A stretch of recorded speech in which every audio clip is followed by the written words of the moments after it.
Olá, queridos. Hoje o dia está lindo, um dia fresquinho, com um sol maravilhoso lá fora.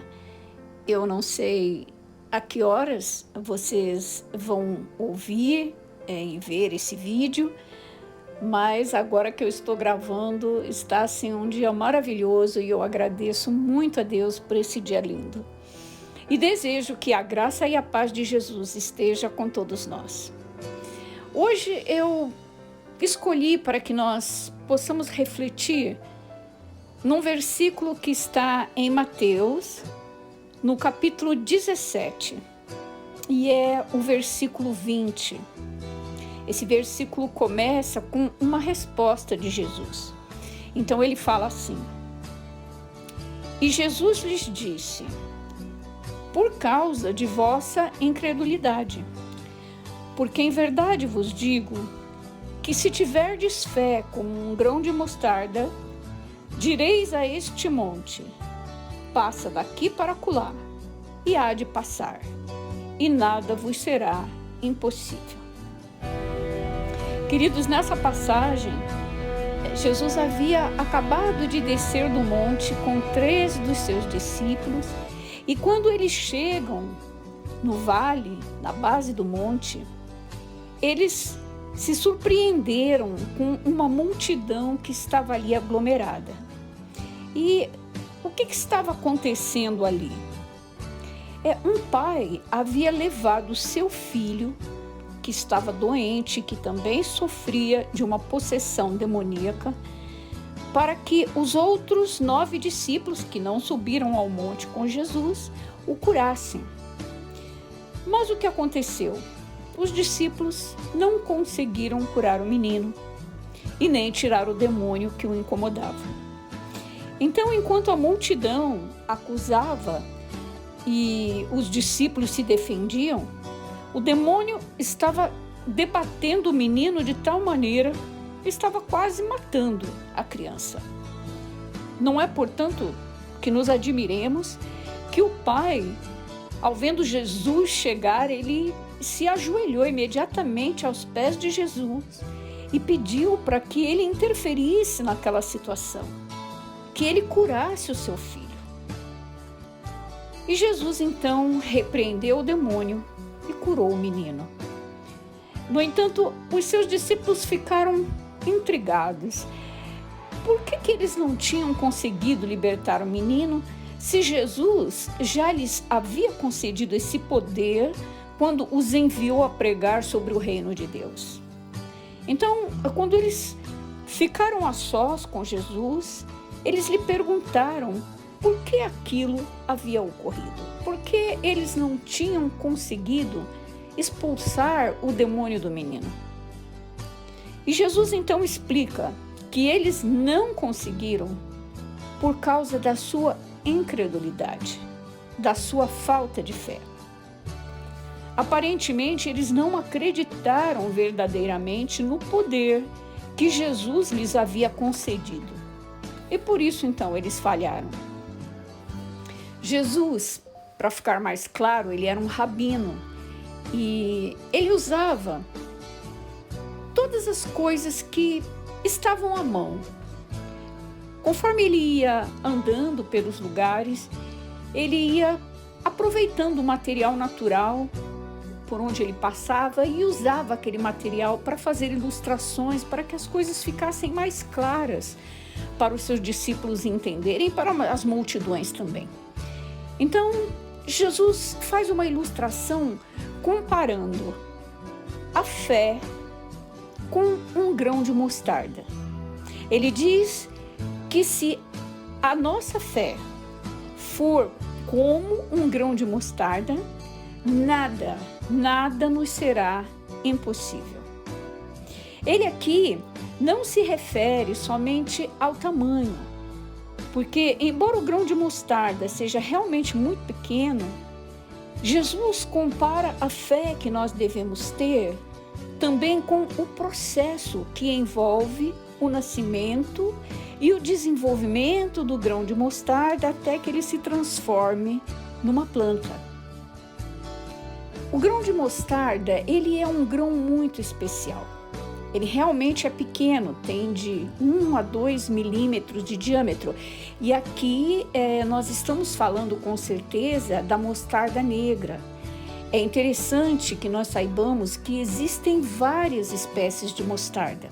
Você, por exemplo, pode me dizer, mas eu já comi folhas de mostarda na minha salada.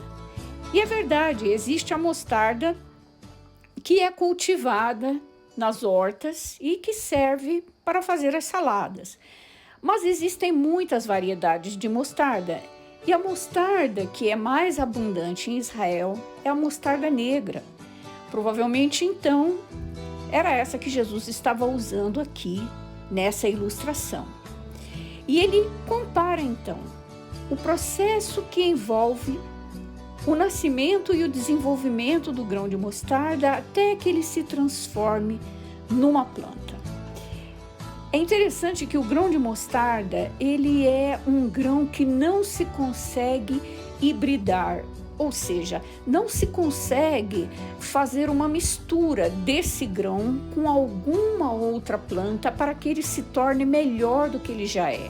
Isso é um processo, a hibridação é um processo muito comum em agronomia, em botânica. Se faz misturas de implantações de umas plantas em outras para poder gerar plantas mais fortes, ou frutos mais bonitos, ou de maior tamanho, ou sem sementes, enfim, uma série de objetivos. No entanto, para isso é importante que a semente da planta suporte esse processo. E o grão de mostarda, ele não suporta o processo de hibridação. Ele é um grão que não se divide, é um grão que não se permite ser alterado.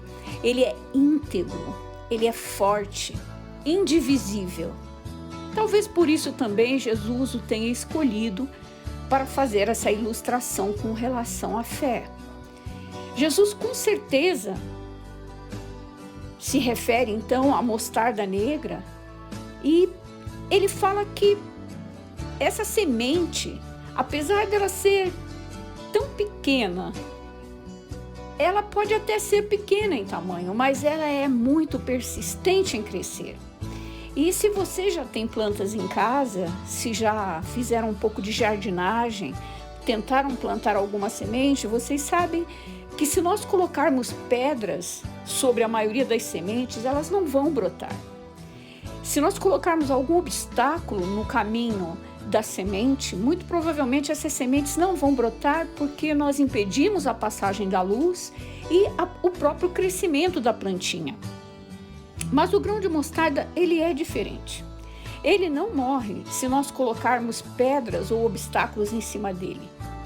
Ele brota e a plantinha de mostarda vai abrindo o caminho entre as pedras e vai crescendo, formando um arbusto com raízes fortes para baixo e muitas vezes se esparramando para os lados.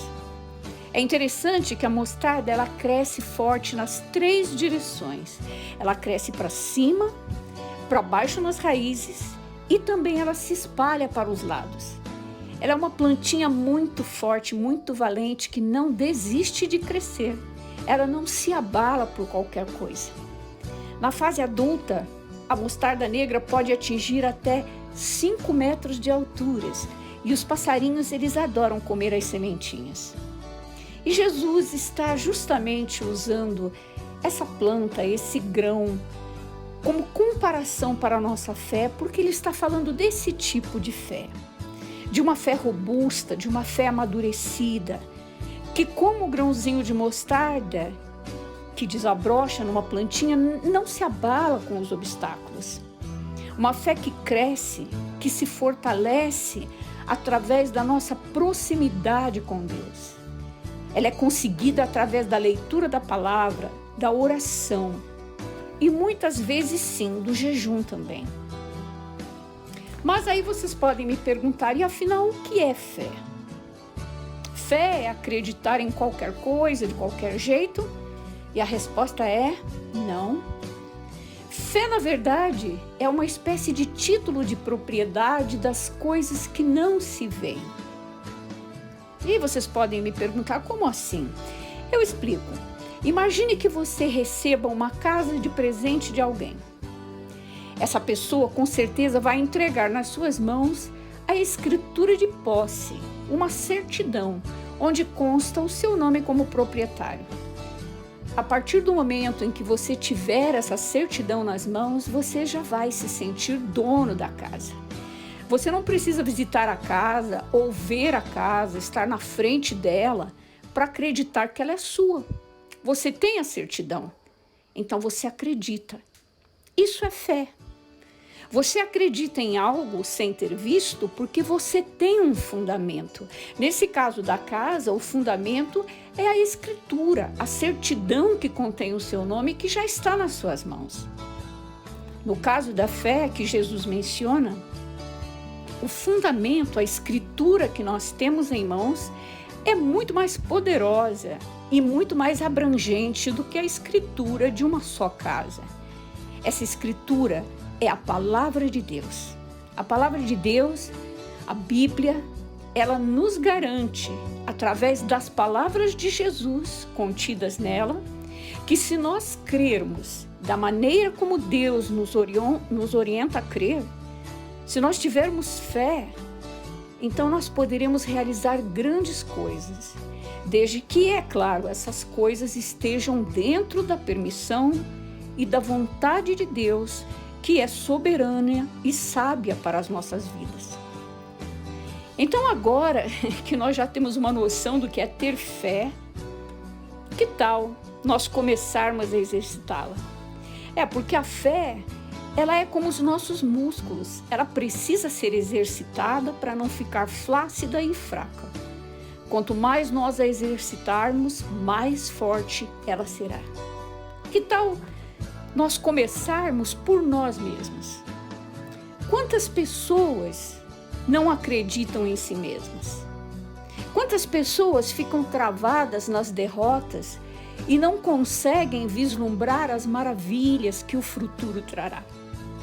Se você não acredita em seu próprio potencial e em sua vitória, você está afastando as bênçãos de Deus em sua vida.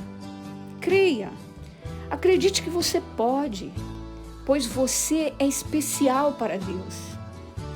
Ele, como fonte do mais puro amor, só deseja abençoá-lo. Tenha fé e as bênçãos com certeza chegarão.